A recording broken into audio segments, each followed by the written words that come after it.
Hey everyone, and welcome to another meeting of the Tropical Rum Society. As always, I'm Matt, and today I've lost my microphone. So we're back to just that top-notch iPhone quality audio, but at least now I have a new iPhone, so hopefully it's a little bit better than last time. We're looking at another rum that I picked up over in America today, and this one has a name that just breaks my brain every single time that I read it or try and say it. It's Myers' Original Dark Rum, and that double S gets me every dang time that I see it or try and say it. I'm pretty excited for this one because, as it says on the label, it is a world famous Jamaican rum. And if you've been watching any of these videos or you know me at all, I really love Jamaican rum.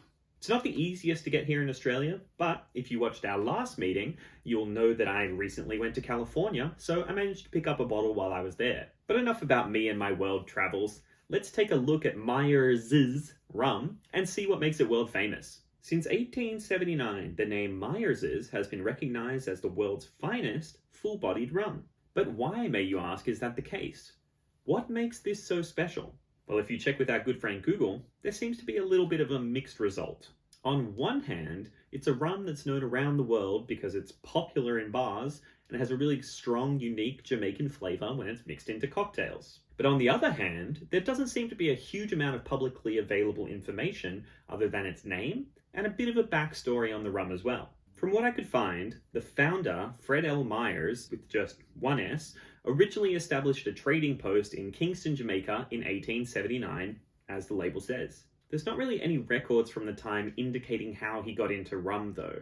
It doesn't say whether he made the rums himself or just blended them from someone else, which types of rum were used or anything like that, so I'm pretty confident in saying back in those days it wasn't world famous yet. It's also important to note that on the label here it says that it's distilled in Jamaica under government supervision for successors of Fred L. Myers and Son. So it seems to me like this isn't even the original company making the rum anymore. Clearly at points throughout history the rum has changed hands, but we don't really have too many records of that other than when global mega brands started to become interested in the rum in more recent times. If you do happen to know a bit more about the backstory of Myers' rum, drop it in the comments down below because I'd actually be really interested to hear more of that story. This all brings us back to the original question, which is, why is the rum world famous? Clearly it's not for the brand's history. No one's really written it down from the looks of it, so it must be the rum itself. The original dark rum from Myers' comes in at a pretty stock standard 40% ABV. It is a blended rum of up to 9 different rums from throughout Jamaica of both the pot and column still varieties. I couldn't find any definitive age statement of any of the rums that are blended in, or really even where they came from, but there are rumors floating around online that one of them is upwards of 50 years of age. Personally, I find that a little bit unbelievable. I don't think you would take a 50-year-old rum and blend it into something like this. I feel like you'd probably keep that 50-year-old rum by itself. However, we do know that all of the rums in here are molasses-based, and they've all been aged for at least 4 years in white oak barrels. Apart from that, that's basically all the information I could find. It seems like Myers' likes to keep their recipes a little bit under wraps. So let's take a look at the bottle and start tasting it. Both the shape of the bottle and the label itself are a little bit iconic in the rum world, considering how widespread Myers is. Myers is. Like I said, it gets me every time. I can't do it. The label is simple with a nice stylized artistic interpretation of sugarcane, the barrels, and a distillery in the back. The bottle's unique shape is actually really nice to hold. So if you do get yourself a bottle, just pick it up, have a feel of it. It's a good weight, good shape. I really enjoy it. And now that I'm saying that out loud to a camera, it does sound a little bit strange. So if you want to judge me, go ahead, drop it down in the comments. Let me know what you think. Maybe it's just a weird me thing, but I really like this bottle. It feels nice. But despite how nice the bottle is to hold, the good stuff is inside. So let's get it poured out and take a look. So considering it's a dark rum on the label, I'm expecting this to come out pretty dark. And wow, ooh, I got distracted by the color and definitely poured a little bit too much of that. Yeah, that is a pretty dang dark rum. It's almost like a cola sort of color. It's dark and it's brown, but it's got a bit of reddishness to it as well, a little bit golden. There's a lot going on in this, but overall, I would say yes, it is a very dark rum, so its name is quite fitting. Probably not quite as dark as the Gosling's Black Seal, so it's not our darkest rum, but it's definitely got some colour to it.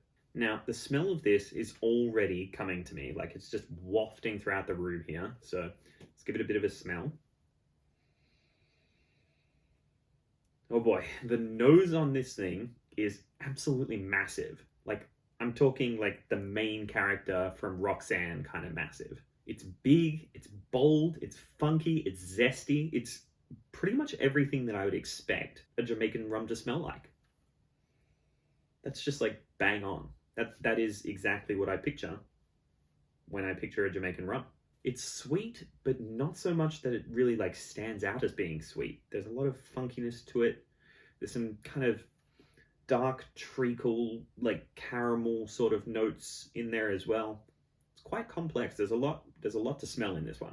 And if I had to talk about the richness of this, just based on the smell, I'd give it like a Monty Burns level of richness. I'm not talking like Scrooge McDuck, like it's not the ultimate richness, but it is definitely up there. This one definitely doesn't seem like it would be for beginners based on that smell. Like there is a lot of things going on here and it might be a little bit overwhelming, but I can see why this would be a really good one for putting into a cocktail, because that is a lot of scent. That is a lot to take in.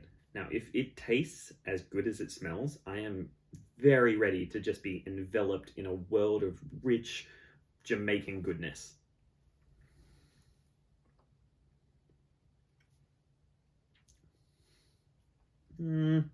Okay, so it's not quite as intense as I was expecting from the smell.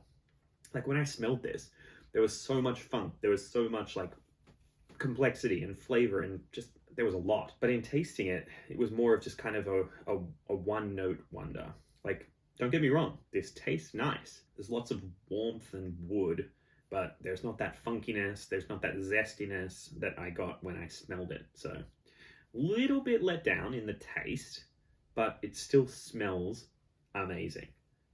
Like I could just sit here and smell this all day. Strangely, it has a lot of things that are kind of reminding me of whiskey as well. Not a huge amount of rum compared to the way, you know what? I don't know. I can't tell whether I'm just being let down. I'll have another sip and see if that changes anything, but I'm a little bit deflated at the moment. Like I was just expecting so much from the smell that the taste has kind of left me hanging, but we'll try again. So yeah, it does still taste like a rum. It does have that sweetness, but it's still got a lot of things that kind of remind me of a whiskey. And like I said, deflated. Like I was expecting big things based on that smell, and the taste just didn't follow through. But again, it is not a bad taste. Like there's nothing wrong with that taste. I just expected more. This could work really well if you mix it into a cocktail, especially if that scent can like break through. I feel like it would, because it's a very strong smell. So I feel like it would manage to be kind of one of the standout things that you smelled if you had a cocktail with this in it. I think I'm gonna have to bring this one back in the future and make a cocktail out of it, because that's really where its world famous status comes from, is having it in the bar to mix it into cocktails to give them some Jamaican funk. So I think tasting it by itself, maybe it's not the way that I should have done it. Maybe it should have been a cocktail from the start. So I'm going to have to play to its strengths and see if that changes my mind on the review. Because right now, it's got an amazing nose. Like the best I've ever smelled, I'd say. And then the taste of it was just average. Like it's good rum, but it's not what I wanted from that smell. I can definitely understand how this one's become world famous. It's got the most insane nose I've ever smelled. Very iconic bottle. Love the look of it. Love the feel of it especially. And yeah, I can see why this one would stand the test of time. I strongly recommend you get your hands on a bottle, and I mean that literally. Pick it up. It feels cool.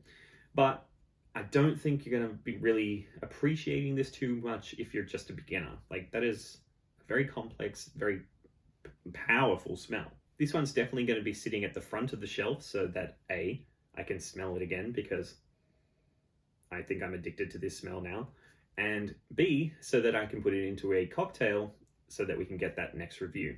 So let's finish this off, go get this one on the shelf, and I will see you in the next meeting.